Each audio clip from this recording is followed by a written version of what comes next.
Listen, I've been hunting across 17 star systems for the better part of 3 galactic cycles, and I thought I'd seen everything. Crystalline beings that scream in frequencies that shatter bone, gas cloud entities that can phase through matter while simultaneously digesting you, and those delightful little Zephyrian pods that explode into 1,000 razor-sharp fragments when you so much as look at them wrong. Standard Tuesday afternoon stuff, really. But humans? Oh, sweet stellar winds, humans are something else entirely. The name's Vex'thara K'neth, though most species just call me Vex because apparently my actual name sounds like someone gargling gravel while having an existential crisis, according to one particularly rude Altarian trader. I'm what you might generously call a freelance biological acquisition specialist, or what most civilized worlds call a bounty hunter. 6 arms, natural camouflage that would make a chameleon weep with envy, and reflexes fast enough to catch plasma bolts mid-flight. I am, by all accounts, the galaxy's most feared predator. Was, past tense. Because after my encounter with humans, I've decided to take up flower arranging instead. It started 3 months ago when the Galactic Bounty Guild posted what looked like the easiest payday of my career. Some backwater species called humans had apparently stolen a Hegemony research vessel and were hiding out somewhere in the Outer Rim. The bounty? 50,000 credits, each, for creatures that had barely achieved faster-than-light travel. The job description read like a cosmic joke. Bipedal mammals, single heart, no natural armor, minimal toxic resistance, standard atmospheric requirements. I mean, come on. I've tracked down void stalkers through nebulae that would turn most beings inside out, and they wanted me to hunt down some glorified primates? The guild representative, a nervous little Quillanti with twitchy eye stalks, handed me the file with what I can only describe as relief. Finally, he wheezed through his breathing apparatus. Someone with your reputation. The last 4 hunters we sent haven't reported back. 4 hunters? For some bipedal mammals? I should have seen the red flags. Should have asked more questions. Should have demanded hazard pay. Instead, I laughed. Actually laughed. The sound echoed through the guild station like the mating call of a demented Rigelian deathbird. 48 hours, I told him. Maybe less if I'm feeling lazy. The first sign something was wrong came when I reached the coordinates. The stolen research vessel, a sleek Hegemony cruiser worth more credits than some planet's GDP, was just sitting there. No attempts at stealth, no evasive maneuvers, broadcasting on all standard frequencies like they were running a deep space taxi service. Either these humans were the dumbest species in the galaxy, or the smartest. In my experience, there's often very little difference between the two. I'd planned a standard approach. Disable their engines, board, collect bounty, retire early. Simple, clean, profitable. The kind of job you tell stories about at space bars, while other hunters buy you drinks and ask for autographs. So naturally, everything went sideways the moment I fired up my weapons systems. "Attention, unidentified vessel," came a voice over the comm. Male, human, with that peculiar accent they all seemed to have, like they were perpetually amused by something. "This is Captain Leo Hartwell of the, There was a pause, some muffled conversation in the background. "Of the absolutely legitimate research vessel. We've detected your weapon locks and would like to formally invite you aboard for negotiations." Negotiations? I'm a 7-foot-tall apex predator with enough firepower to level a small moon, and they want to negotiate? I don't negotiate, I responded, cycling through my targeting solutions. "Surrender now, and I'll make this quick." "Ah, well, see, here's the thing," came the reply. And I swear I could hear the human grinning through the comms. "We've got something you might want to see before you start shooting. Ever heard of quantum resonance dampeners?" I hadn't, which should have been my second warning sign. "Look out your starboard viewing port," the human continued cheerfully. I did, and immediately wished I hadn't. Floating in space, roughly 50 meters from my ship, was what appeared to be a small asteroid. Except asteroids don't usually have Hegemony military-grade missile pods strapped to them, or jury-rigged plasma cannons, or what looked suspiciously like the business end of a singularity torpedo. "Now," Captain Hartwell continued in that same conversational tone, "I want you to know we're all reasonable people here. Nobody needs to get hurt. But that little present we've prepared has enough destructive potential to turn this entire sector into a very pretty but ultimately lethal light show." I stared at the makeshift weapon platform. It was held together with, I kid you not, industrial adhesive strips and what appeared to be spare parts from at least 6 different ship classes. It looked like something a child might build if you gave them unlimited access to military hardware and a complete disregard for physics. It was also, according to my scanners, completely functional. "You're bluffing," I said, though my primary heart had started that uncomfortable rapid beating that usually preceded either great sex or imminent death. Maybe, came the reply. But are you feeling lucky, Vex'thara K'neth of the Obsidian Hunting Grounds, winner of the Galactic Predator Championships for 7 consecutive cycles, holder of 43 confirmed solo kills, and, according to your public profile, someone who once took down a Leviathan-class battlecruiser with nothing but a plasma cutter, and what your report described as aggressive improvisation? I blinked. All 6 eyes. Simultaneously. How do you know who you are? Friend, you're famous. There are trading cards. Action figures. 3 different holographic documentaries, though I have to say the one where they used the Zectarian actor to play you was just insulting. You're way prettier than that. Prettier? I'm a chitinous nightmare with retractable claws and acid for blood, and this human thought I was pretty? Are you flirting with me? I asked, genuinely confused. Little bit, came the cheerful admission. But mostly I'm trying to convince you to come aboard so we can have a proper conversation. Face to face. Tentacle to appendage. Whatever works for you. This was unprecedented. In 3 decades of hunting, exactly 0 targets had ever invited me aboard their ship. Usually, they were too busy screaming, running, or in one memorable case, trying to sacrifice their young to appease me. And if I refuse? Well, then we blow up the scary improvised weapon. You probably survive because you're incredibly competent and have excellent shields. But then you have to explain to the guild why it took you more than 48 hours to collect on what should have been a simple bounty. Plus, we've got really good coffee. Coffee. The humans were trying to bribe me with a mild stimulant beverage. It was working.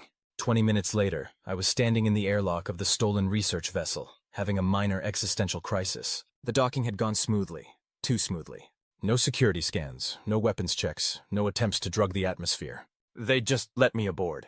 Like I was a welcome guest instead of a galactic-class predator who'd come to collect their heads. The airlock cycled open, and I found myself face to face with Captain Leo Hartwell. He was not what I'd expected. Don't get me wrong, he looked human enough. Bipedal, single head, the usual arrangement of limbs. But there was something about his eyes. They were brown, which my research had told me was common enough for the species, that suggested he'd seen things, done things. The kind of things that either broke a person completely or forged them into something harder than diamond. He was also holding a steaming mug of what I assumed was the promised coffee, and grinning like we were old friends meeting after a long separation. Vex, he said, as if my name didn't sound like a curse word in most galactic languages. Great to finally meet you in person. Love the whole predatory death machine aesthetic you've got going on. Very intimidating. Coffee. I stared at him, then at the mug, then back at him.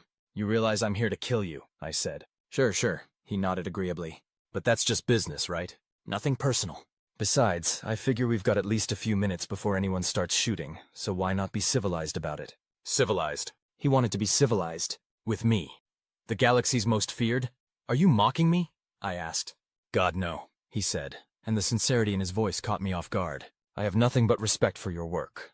That thing you did on Kepler 442? With the Hive Queen and the thermal detonators? Pure artistry. I showed the security footage to my crew.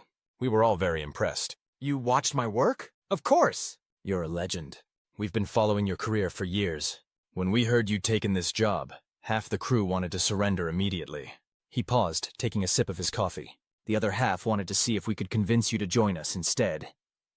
Join them? I blinked. Again. All 6 eyes. This was becoming a disturbing habit. Captain Hartwell. Leo. Please. Captain Hartwell makes me sound like I know what I'm doing. Leo, I said, the name feeling strange on my vocal cords. I think there's been some misunderstanding. I'm not here for recruitment. I'm here for the bounty. 50,000 credits. Each.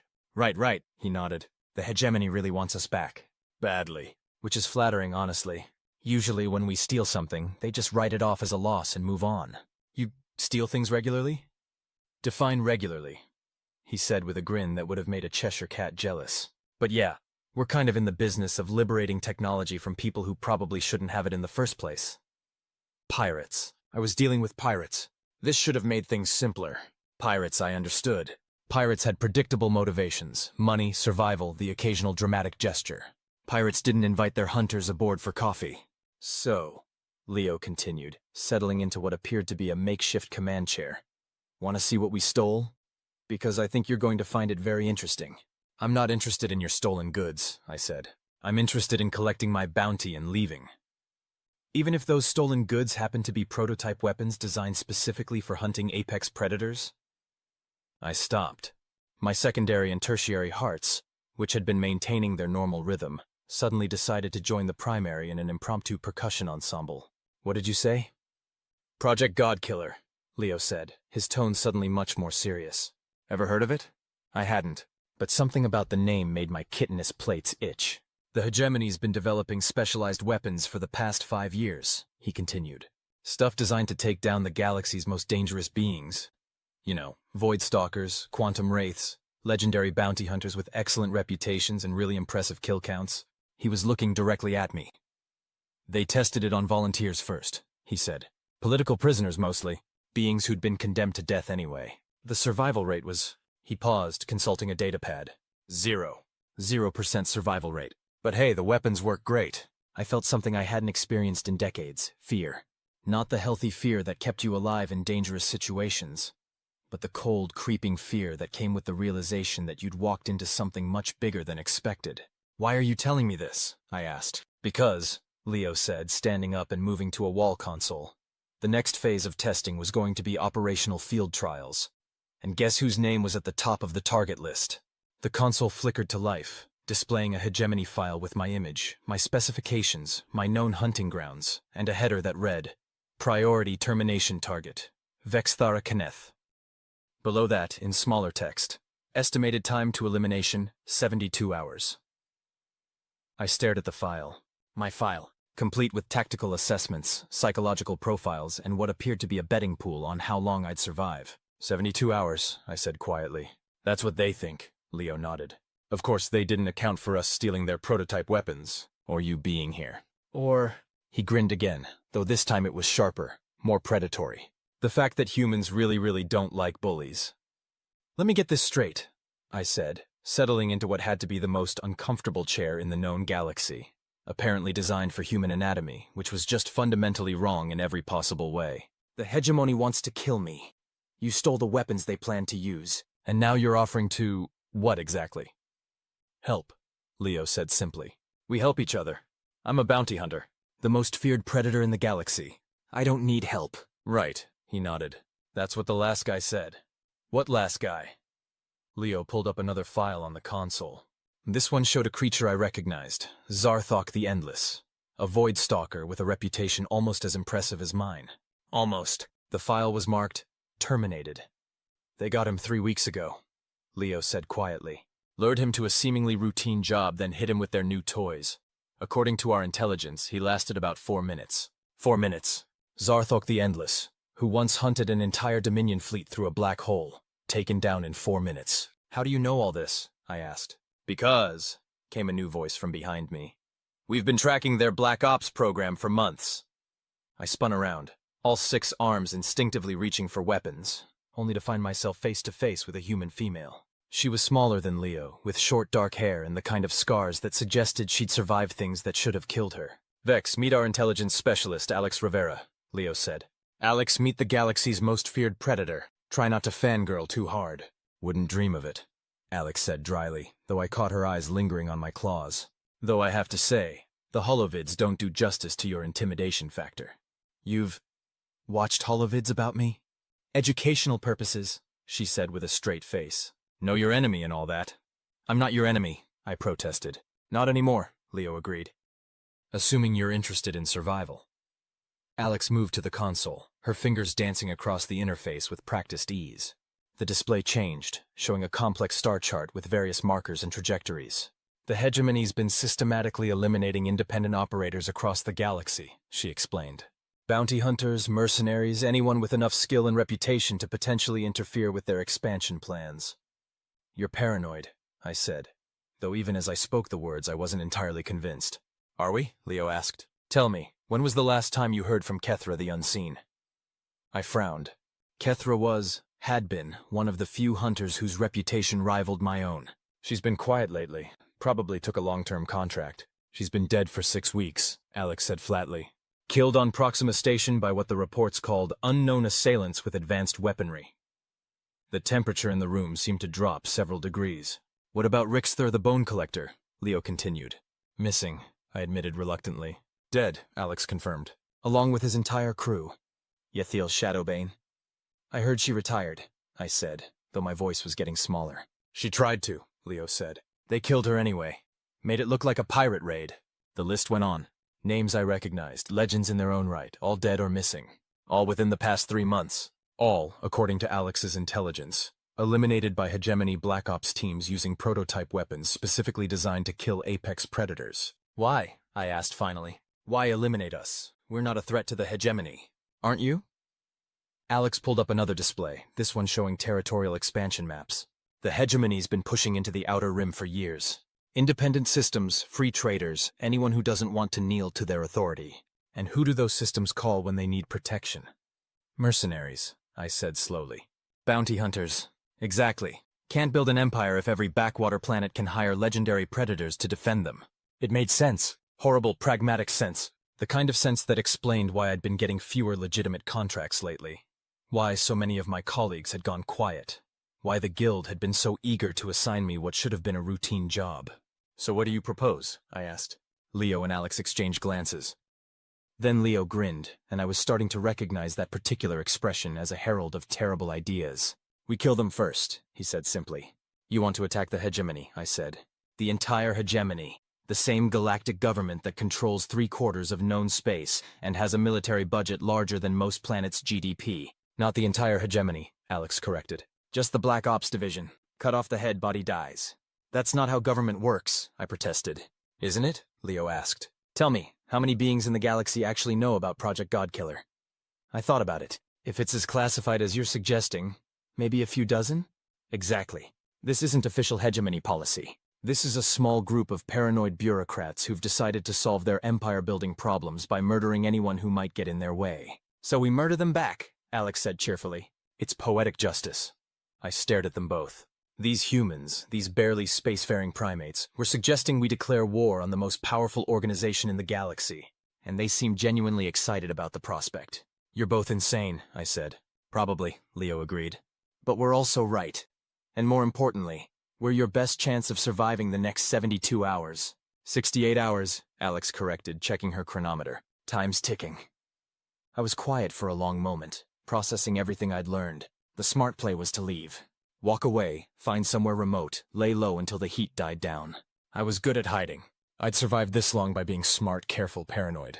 But then I thought about Vex'thara. About Vex'thara.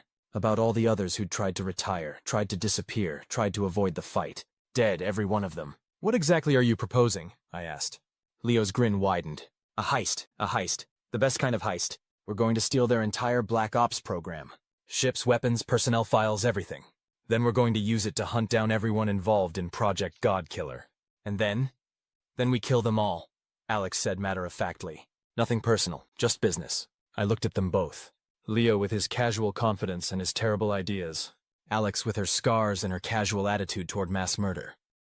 These humans who'd somehow managed to steal a Hegemony research vessel, who'd built improvised weapons of mass destruction out of spare parts and industrial adhesive, who'd tracked me down and convinced me to have coffee instead of shooting them. This is a suicide mission, I said. Probably, Leo admitted, but it beats dying alone in some back alley ambush. And if we succeed? If we succeed, Alex said, we become the most wanted fugitives in galactic history. Also, Leo added, we save the lives of every independent operator in the Outer Rim. Plus, we get to keep all the cool toys we steal, Alex concluded. I was quiet for another moment. Then I started laughing. Not the polite chittering that passed for amusement among my species, but full-throated, genuine laughter that echoed through the ship's corridors. What's so funny? Leo asked. I've spent 3 decades hunting the most dangerous beings in the galaxy, I said, and it turns out the craziest thing I've ever encountered is humans. Is that a yes? Alex asked. I looked at them both. These impossible, insane, absolutely brilliant humans who'd turned what should have been my easiest payday into the most complicated job of my career. Where do we start? 3 hours later, I was learning why humans had managed to spread across the galaxy despite being, by most objective measures, completely unsuited for space travel. See, this is the beautiful thing about Hegemony bureaucracy, Leo was saying, gesturing at the holographic display that now covered most of the ship's main conference room. They're incredibly efficient at killing people, but they're absolute garbage at operational security. The display showed what appeared to be the complete organizational structure of Project Godkiller. From funding sources to personnel assignments to shipping manifests for prototype weapons. How did you get all this? I asked. Turns out, Alex said, when you steal a research vessel, you also steal access to their entire data network. And when your species has a cultural obsession with documentation, you document everything, I finished. Right down to who ordered lunch for the assassination teams, Leo confirmed. Which, by the way, is apparently catered by the same company that supplies the regular Hegemony military. They're getting a bulk discount on murder. I studied the data, my hunter's instincts cataloging targets, escape routes, potential complications. It was impressive work, this Project Godkiller. Methodical, thorough, well-funded. The kind of operation that would normally be impossible to stop. Normally. Their base of operations is here. Alex pointed to a system designation I didn't recognize. Kepler 48. Officially, it's listed as a research station. Unofficially, it's where they've been developing and testing their predator-killing weapons. Security? I asked. Minimal external defenses, Leo said. They're relying on secrecy for protection. Why fortify a base that doesn't officially exist? Personnel? Skeleton crew. Maybe 50 beings total, including support staff. Alex highlighted various sections of the station schematics. Most of them are researchers and technicians, only about a dozen actual combat operatives. I frowned. That seems insufficient. For defending against a conventional assault, sure, Leo agreed. But remember, they're not expecting an attack. As far as they know, their targets don't even know they exist. Plus, Alex added, they've gotten cocky. 3 months of successful assassinations have convinced them they're untouchable. I continued studying the data. The more I looked, the more I realized these humans were right. Project Godkiller was vulnerable, but only if you knew exactly where to hit and when. What's the timeline? I asked.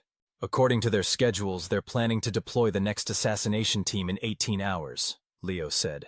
Target unknown, but given that you're the only major independent operator they haven't killed yet. It's me, I said. It's you, Alex confirmed. Which means we have a window. They'll be focused on mission prep, all their best assets deployed or getting ready to deploy. Leaving the base defended by the B-team, Leo concluded. I was starting to see why these particular humans had survived long enough to become notorious pirates. They didn't just steal things randomly. They studied their targets, identified weaknesses, struck when their enemies were most vulnerable.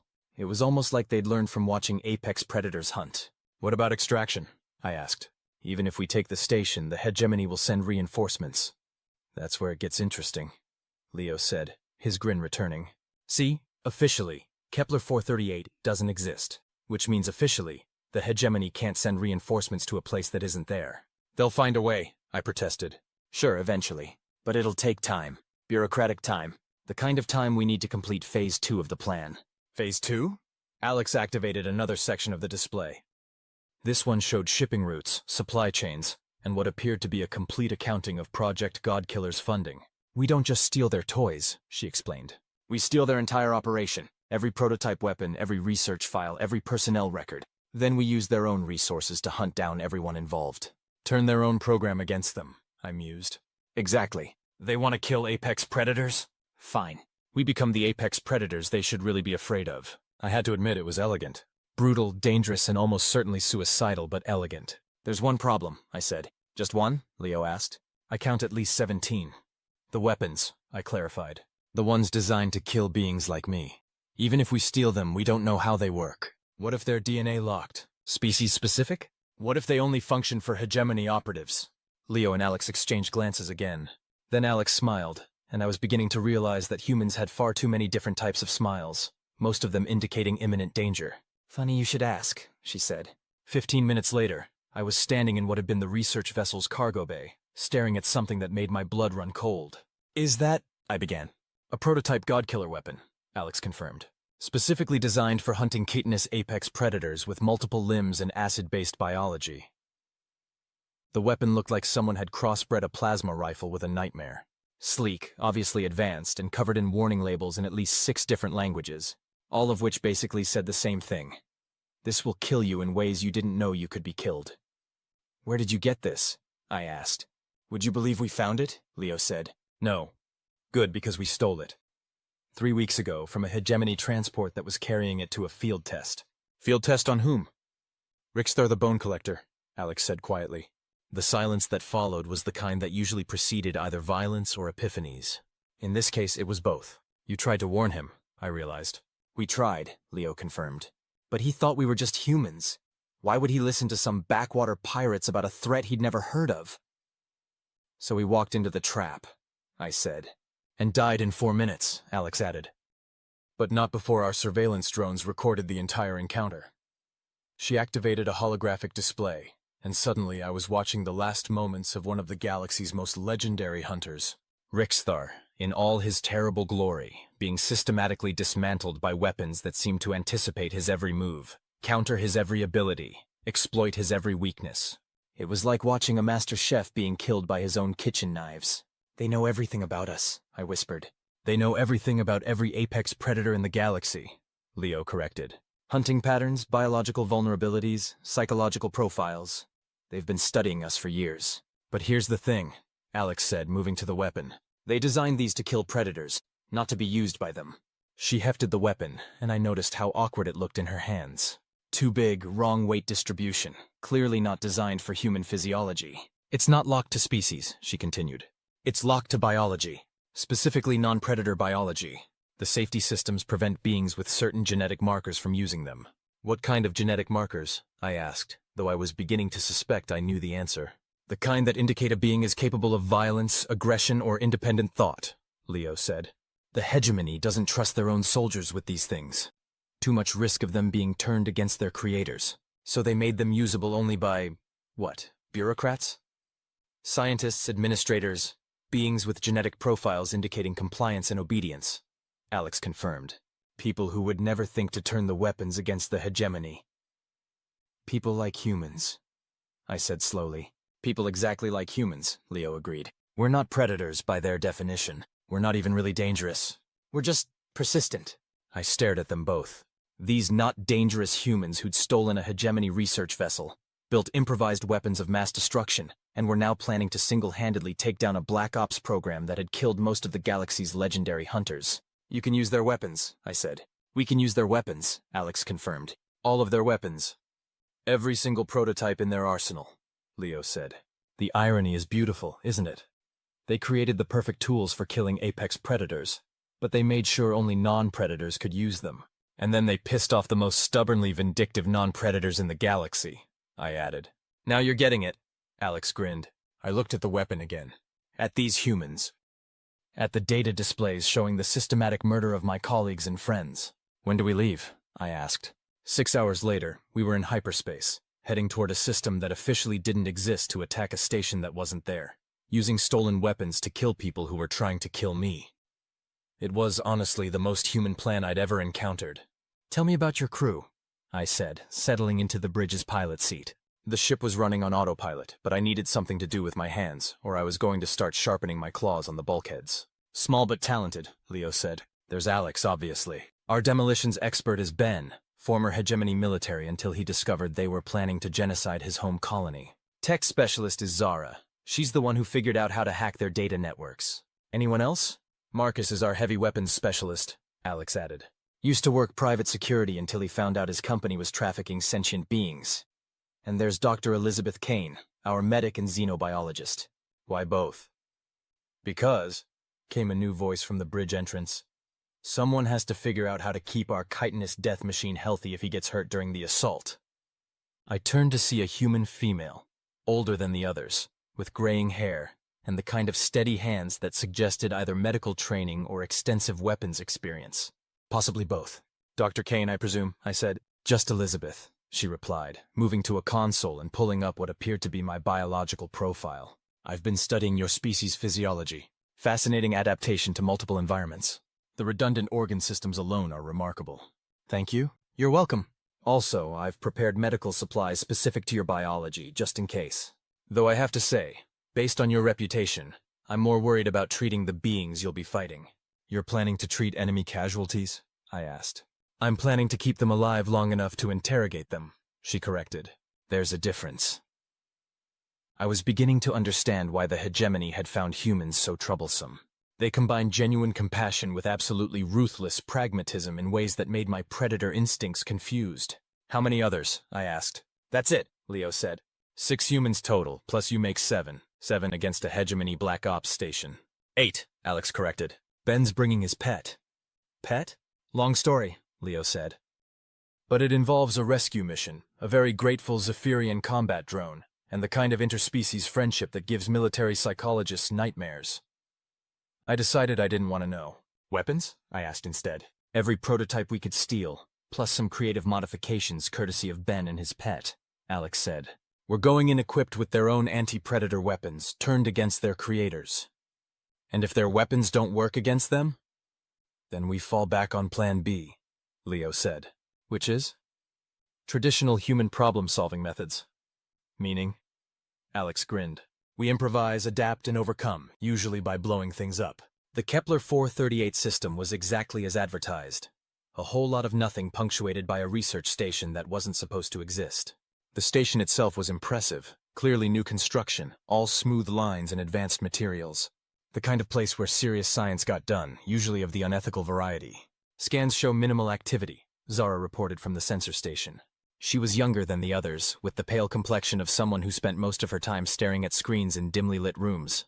Looks like most of their operational staff is indeed deployed elsewhere. Defense systems? I asked.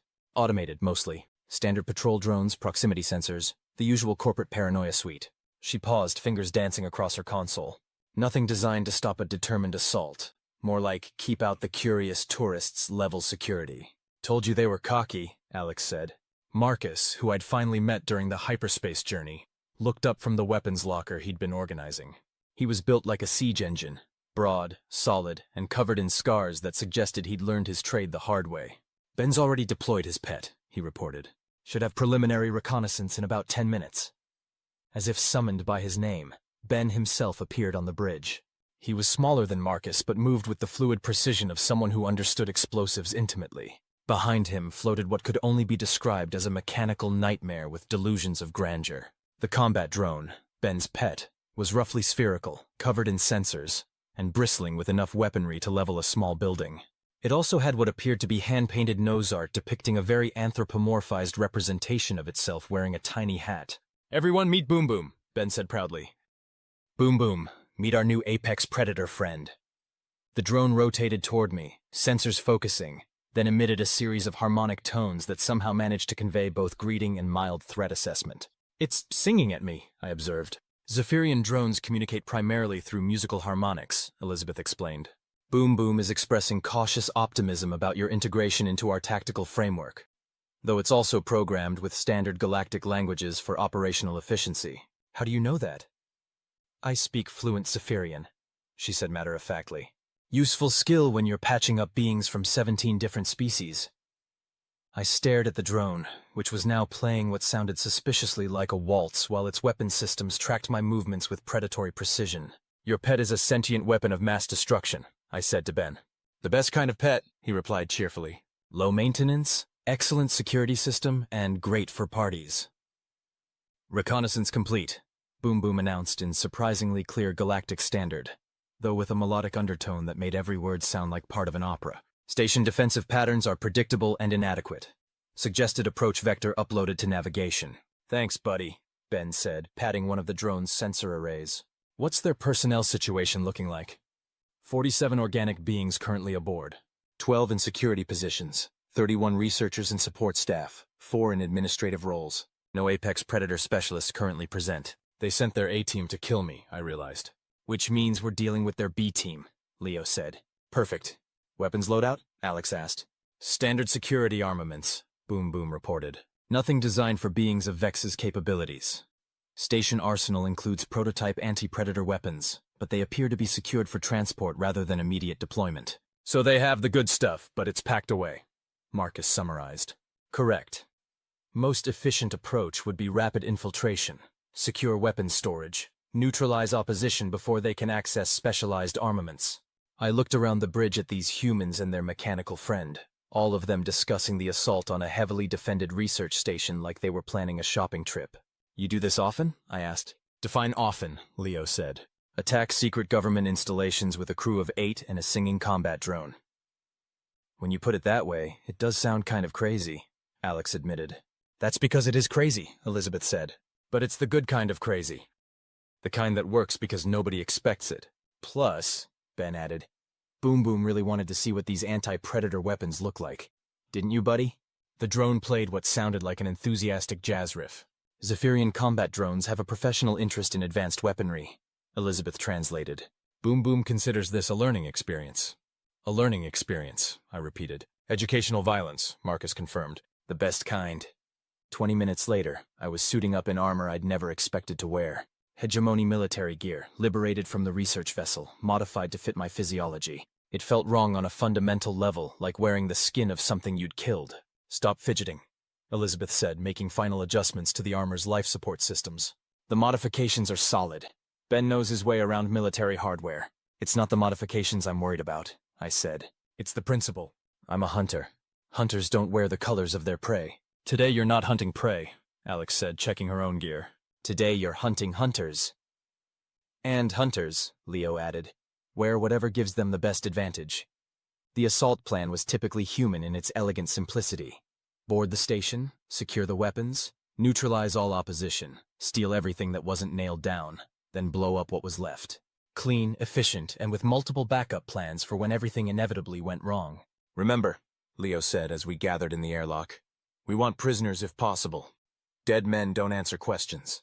Dead men also don't shoot back, Marcus pointed out. True, but information is more valuable than revenge. We need to know how far this conspiracy goes, who else is involved, what other operations they have running. Plus, Alex added, some of those researchers might not even know what Project Godkiller really is. They could be just doing their jobs. And some of them, I said, thinking about the footage of Vex'thara's death, designed weapons specifically to murder my friends. Which is why we sort them out first, Elizabeth said. Medical professionals, support staff, administrative personnel, they get restrained and questioned. Security and weapons developers. They get to meet our apex predator friend, Ben finished. Boom Boom played what sounded like a funeral dirge, which somehow managed to be both mournful and threatening. Is that appropriate? I asked. Zephyrian humor, Elizabeth explained. They find death amusing under certain circumstances. What circumstances? When it happens to people who deserve it. The station loomed larger through the airlock's viewport, all clean lines and corporate sterility. Somewhere inside were the people who'd killed Vex'thara, Yethiel, and all the others. Somewhere inside were the weapons they'd used to do it. And somewhere inside, if we were very lucky, were the answers that would let us end this once and for all. Docking in 30 seconds, Zara announced over the comm. Everyone ready? Leo asked. I checked my weapons, a combination of my own hunting gear and the stolen Godkiller prototypes. The irony wasn't lost on me. I was about to hunt the hunters using their own weapons, wearing their own armor, accompanied by beings they'd dismissed as harmless. Ready, I said. Let's go steal a Black Ops program, Alex said cheerfully. The docking went smoothly. Too smoothly. The station's automated systems accepted our stolen codes without question. The airlock cycled properly, and we found ourselves standing in a sterile corridor that screamed evil science facility in at least 12 different architectural languages. Motion sensors show 3 beings in this section, Zara whispered through our comlinks. Maintenance staff, most likely. Boom Boom reconnaissance mode, Ben murmured. The combat drone flickered out a visible spectrum, its advanced stealth systems making it effectively invisible to most sensor types. A few seconds later, its voice came through our private channel. 3 organic beings confirmed. Non-combat personnel. They appear to be performing routine equipment maintenance. Options? Leo asked. Stun them, tie them up, continue with mission, Marcus suggested. Or we could just walk past them, Alex said. We're wearing Hegemony uniforms. They'll assume we belong here. Until they wonder why there's a chitinous apex predator among the crew, I pointed out. Good point. Marcus's plan it is. The next few minutes were almost anticlimactically easy. 3 maintenance workers, all of them some variant of standard humanoid, too focused on their tasks to pay attention to their surroundings. A few precisely applied stun blasts, some improvised restraints, and they were secured in a supply closet with no memory of what had happened. That felt too easy, I said as we moved deeper into the station. That's because the real security is around the important stuff, Leo replied. Weapons storage, research labs, command center. They're not worried about people wandering around the maintenance sections. Plus, Alex added, they really don't expect anyone to attack this place. As far as they know, nobody even knows it exists. We moved through corridors that could have belonged to any research facility in the galaxy. Clean, well-lit, filled with the kind of ambient noise that suggested serious work being done behind closed doors. The only hint that this wasn't a legitimate operation was the complete absence of any external identification or corporate logos. Weapons storage should be 3 levels down, Zara reported. But I'm detecting some kind of security checkpoint between us and the main elevator. How many guards? I asked. Sensors show 4 beings, armed, positioned to control access to the lower levels. Boom boom? Ben queried. Confirmed. 4 security personnel with standard Hegemony military equipment. They appear alert and professionally competent. Finally, Marcus said, checking his weapon. A proper fight. Remember, Leo said. Prisoners, if possible. Prisoners, Marcus agreed reluctantly. The security checkpoint was exactly what you'd expect from a paranoid Black Ops facility. Reinforced positions, overlapping fields of fire, and enough scanning equipment to detect a hostile thought from 3 systems away. It was also designed to stop conventional attacks, not 8 beings who'd spent months studying Hegemony security protocols. Ben, can you get Boom Boom into position above them? Alex asked. Already moving, Ben confirmed. Buddy's going to come down from the ventilation system. I'll create a distraction, I said. Draw their attention while you move into position. What kind of distraction? Leo asked. I grinned, which was probably terrifying given my dental arrangement. The obvious kind. I stepped around the corner and into full view of the security checkpoint, making no attempt at stealth or concealment. Just a 7-foot-tall apex predator in stolen Hegemony armor, walking casually toward 4 very surprised guards. Halt! One of them shouted, raising his weapon. Identify yourself! Vex'thara K'neth, I replied pleasantly. I believe you've been expecting me. The reaction was immediate and exactly what I'd hoped for.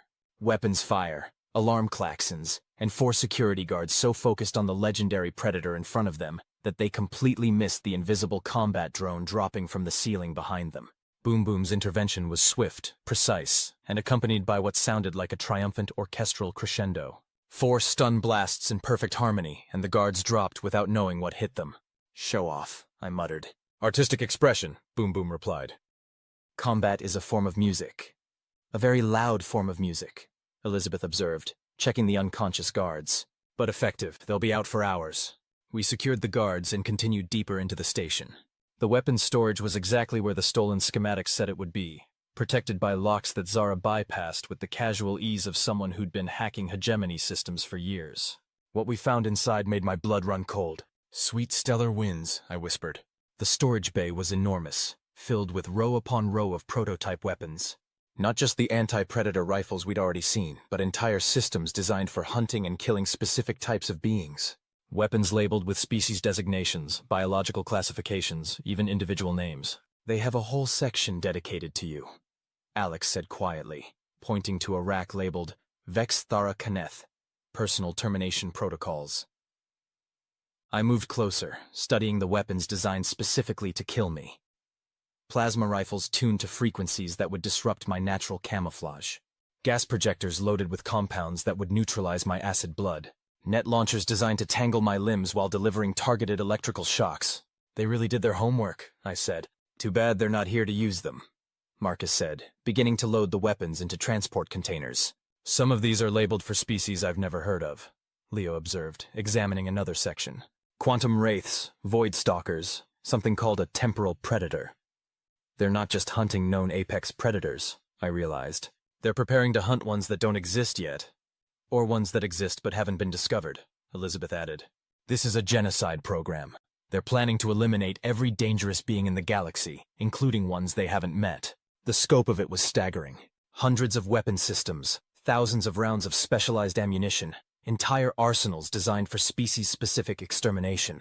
This wasn't just about clearing obstacles to hegemony expansion. This was about ensuring no other species could ever threaten their dominance. We're taking all of it, Leo decided. Every weapon, every piece of ammunition, every research file. That's going to take hours, Ben pointed out. Then we'd better get started, Alex said. Zara, how long until their assault team is scheduled to return? According to their mission parameters, they're not expected back for another 36 hours, Zara replied. But that's assuming everything goes according to plan. And if it doesn't, then they could be back any time. Wonderful, I muttered, grabbing a container of weapons that had been designed to kill me. Nothing like a ticking clock to make grand theft more exciting. 4 hours later, we'd stripped the weapons storage clean and moved on to the research labs. What we found there was almost worse than the weapons themselves. Biological samples, Elizabeth said quietly, studying the contents of a sealed storage unit. Tissue, blood, genetic material, from dozens of different species. Let me guess, I said. All apex predators. All apex predators, she confirmed. Including... She paused, checking a label. You. Me? Sample collected 3 months ago. Source listed as salvage from Kepler 442 hunting incident. Kepler 442, where I'd fought the Hive Queen, where I'd been injured badly enough to leave blood behind. They've been tracking me, I realized. Not just my reputation, my actual biology. All of you, Alex said, examining other storage units. They have genetic samples from every major predator in the galaxy, including several who are supposed to be extinct. How? Marcus asked. Salvage from hunting sites, bribed medical personnel, stolen samples from legitimate research facilities. Leo read from a data terminal. They've been collecting this for years. Why? Ben asked. What do you need genetic samples for? I felt my primary heart skip a beat as the implications hit me. Cloning, I said quietly. What? Alex turned to stare at me. They're not just planning to kill us, I continued, the pieces falling into place. They're planning to replace us, create their own apex predators, ones they can control. Elizabeth was already moving to another terminal, her fingers flying across the interface. Dear gods, she whispered. He's right. Project Godkiller isn't just about elimination. It's about replacement. The screen filled with schematics, genetic modification protocols, and what could only be described as blueprints for artificial predators. Beings designed to have all the hunting instincts and capabilities of natural apex predators, but with built-in loyalty programming and remote control systems. They're building an army, Marcus said. An army of artificial hunters, Alex added. Loyal only to the Hegemony. How close are they? Leo asked. Elizabeth continued reading. First-generation prototypes are already in development. Initial testing shows significant promise. Where? I demanded. Unknown? The production facilities are listed as off-site secure locations. No specific coordinates. But, Zara said from her portable sensor array, I'm detecting some very interesting quantum signatures from the lower levels, the kind that usually indicate active biological synthesis. We looked at each other. Then, without discussion, we all headed for the stairs. The lower levels of the station were different. Gone were the clean corporate corridors and sterile research labs. Down here, everything had the feel of a factory. Industrial lighting, heavy machinery, and the kind of ambient noise that suggested serious manufacturing work. Biosynthesis facility, Elizabeth confirmed, studying her medical scanner. Large-scale protein sequencing, cellular construction, neural pathway mapping. They're growing something down here. Multiple somethings, Boom Boom added, detecting 17 distinct biological signatures, all artificial. All. The drone paused, harmonics shifting to a minor key. All designed for predation. We moved deeper into the facility, past tanks filled with slowly growing tissue, past machines that hummed with the sound of artificial evolution in progress. It was like walking through the nightmares of a mad scientist who'd watched too many horror vids. There, Alex pointed to a massive chamber at the far end of the facility. That's where the main work is happening. The chamber was enormous, filled with what could only be described as artificial wombs. Dozens of them, each containing something that was almost, but not quite, a recognizable life form. Some looked like twisted versions of species I knew. Others were completely alien, as if someone had taken the concept of apex predator and rebuilt it from scratch.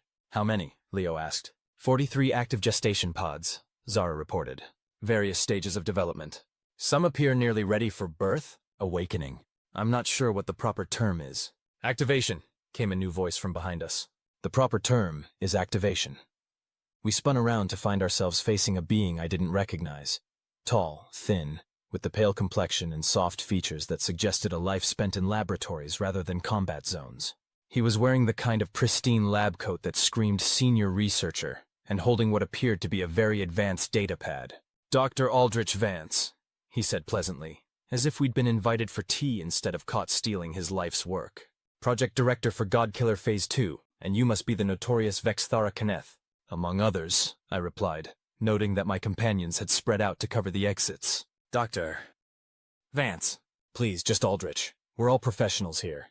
He gestured to the gestation pods. Beautiful work, isn't it? The culmination of 5 years of research into artificial predator synthesis. You're creating artificial apex predators, Leo said. Creating? Oh no, my dear fellow. We're improving. Natural evolution is so random, inefficient. These beauties. He patted the nearest pod affectionately. Combine the best attributes of every apex predator species we've studied, with a few enhancements of our own design. Enhancements? Alex asked. Loyalty programming, remote control systems, built-in termination protocols. All the benefits of an apex predator, none of the unfortunate independence that makes the natural version so problematic. I felt rage building in my chest, the kind of cold, calculating anger that usually preceded extremely violent solutions to complex problems. You killed my friends to make these things, I said. Killed? Such a harsh word. We retired them. Humanely, efficiently, with minimal suffering. And in doing so, we collected the genetic and behavioral data necessary to create their superior replacements.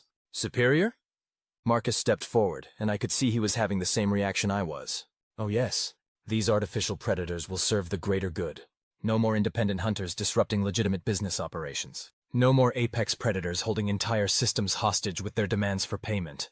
Just efficient, controllable enforcement of hegemony authority. Slavery, Elizabeth said quietly. You're talking about slavery. I'm talking about order, Aldrich corrected. The natural apex predators were a chaotic element in galactic society.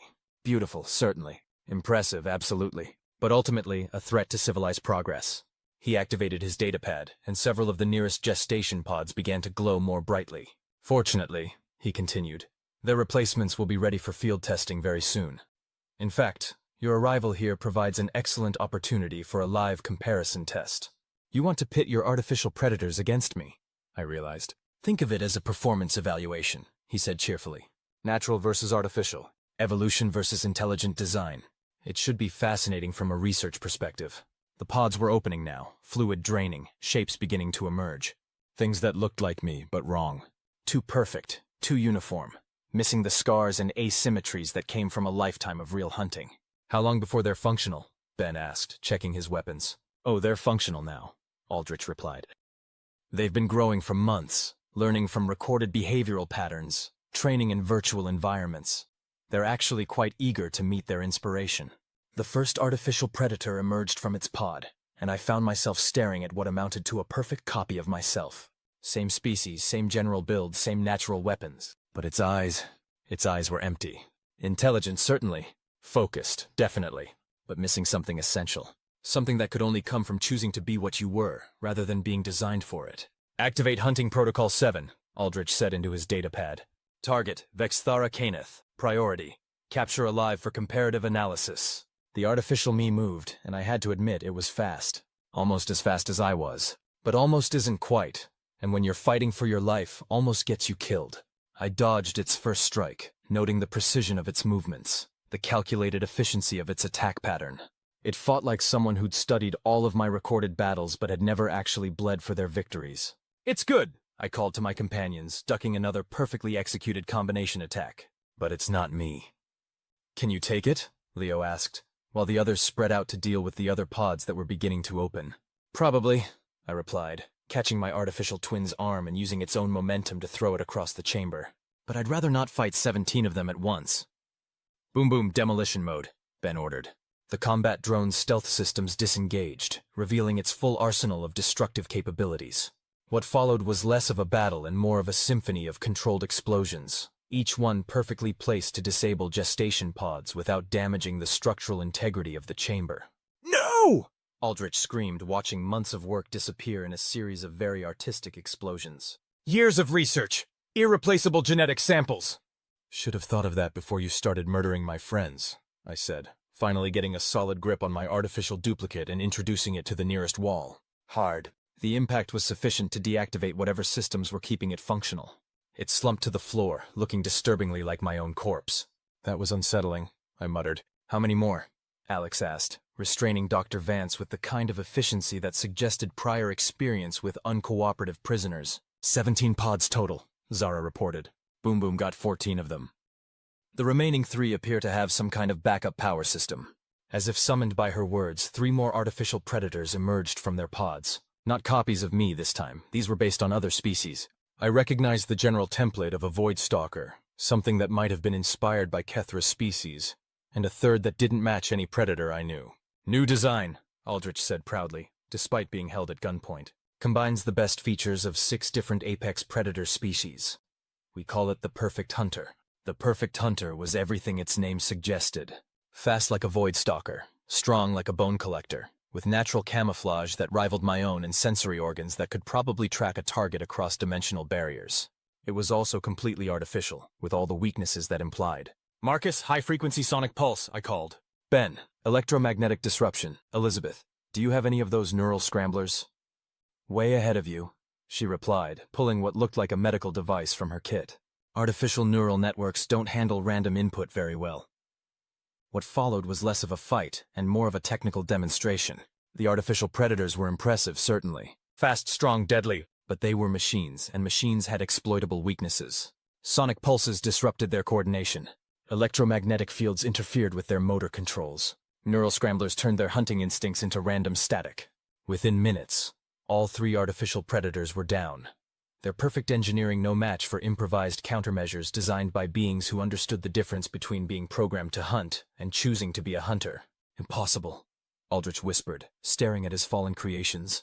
They were perfect, superior in every measurable way. That's the problem with measurable, I said, checking the artificial predators to make sure they were actually deactivated. Real hunting isn't about measurable. It's about making decisions when you don't have enough information, adapting when your plans fail, surviving when everything goes wrong. It's about being alive, Alex added, not just functional. Your machines are very impressive, Leo said. But they're still machines, and humans, he grinned, have been breaking machines for as long as we've been making them. So, I said an hour later, as we finished loading the last of the stolen research data onto our ship. What happens now? Now we disappear, Leo replied. Find somewhere safe to analyze everything we've stolen, figure out who else is involved in this conspiracy, and plan our next move. Which is? Hunt down everyone connected to Project Godkiller, Alex said matter-of-factly. All of them. Every researcher, every administrator, every bureaucrat who signed off on this genocide program. And then? Then we kill them, Marcus said. Nothing personal, just business. I looked around at these humans who'd somehow convinced me to join their crusade against the most powerful organization in the galaxy. Who'd turned me from a solitary hunter into part of a pack. Who'd managed to steal an entire Black Ops program and make it look easy. You know, I said, when I took this job, I thought humans were just another target species. Barely evolved, no natural weapons, completely unsuited for survival in a hostile galaxy. And now? Leo asked. Now I think you might be the most dangerous predators in the galaxy, I replied. You just hide it really well. We prefer the term persistence hunters, Alex said. We don't give up. Ever. Even when we probably should. Especially when we probably should, Ben added. Dr. Vance, secured in our ship's makeshift holding cell, had been remarkably cooperative once he'd realized the scope of what we'd stolen. Names, locations, funding sources, operational timetables, everything we needed to dismantle the rest of Project Godkiller's infrastructure. 37 facilities across 12 systems, he'd told us. Research stations, weapons depots, training facilities, plus administrative centers on Hegemony Core and Proxima Central. And personnel? Leo had asked. Approximately 4,000 beings, though most of them don't know the full scope of the project. Compartmentalized security, need-to-know basis. How many know everything? Maybe a dozen? Board members, senior researchers, a few high-ranking military officers, a dozen targets, 12 beings who'd orchestrated the systematic murder of every independent apex predator in the galaxy, who'd planned to replace us with artificial servants loyal only to their empire. It was honestly exactly the kind of job I'd built my reputation on. Except this time, I wouldn't be working alone. So, I said as our ship jumped to hyperspace, leaving the destroyed research station behind us. Where do we start? With the easy targets, Leo said, pulling up a holographic display showing the locations Dr. Vance had given us. Isolated facilities, minimal security, maximum impact. Work our way up the chain, Alex added. Each facility we hit gives us more information, more resources, more leverage. Until we're strong enough to take on the core leadership, Marcus concluded. And then? I asked. Then we end this, Elizabeth said quietly. Permanently. I studied the display, marking targets, calculating approach vectors, planning the kind of systematic campaign that had made me famous across 17 star systems. Except this time, instead of hunting for money, I was hunting for justice. Instead of working alone, I was working with the most dangerously persistent species in the galaxy. Instead of being the galaxy's most feared predator, I was part of something bigger. Something that might actually make a difference. You know what the really funny part is? I said. What? Leo asked. They were right to be afraid of apex predators, I replied. They just picked the wrong ones to worry about. Meaning? Meaning that they spent so much time preparing to fight creatures like me. They never considered what would happen if those creatures teamed up with beings like you. Beings like us? Alex asked. Humans, I said, who don't know when to quit, who turn every setback into a learning experience, and who have an apparently genetic predisposition toward making enemies out of beings much more powerful than themselves. When you put it that way, Ben said, it does sound kind of suicidal. That's what makes it perfect, I replied. They planned for rational opponents, beings who would cut their losses and run when faced with overwhelming odds. And instead they got us, Leo grinned. And instead they got you, I agreed. Humans who respond to overwhelming odds by stealing warships, building improvised weapons of mass destruction, and convincing galaxy-class predators to join their crusade against galactic governments. So, what does that make us? Marcus asked. I looked around the bridge at these impossible, brilliant, absolutely insane humans who'd somehow convinced me to abandon 3 decades of professional solitude to join their war against the most powerful organization in the galaxy. It makes us, I said, the most dangerous hunting pack in galactic history. I like the sound of that, Alex said. So do I, Leo agreed. What do you think, Boom Boom? Ready to hunt some hunters?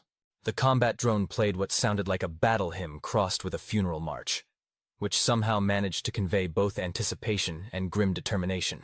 Zephyrian for let's go kill some bad guys, Elizabeth translated.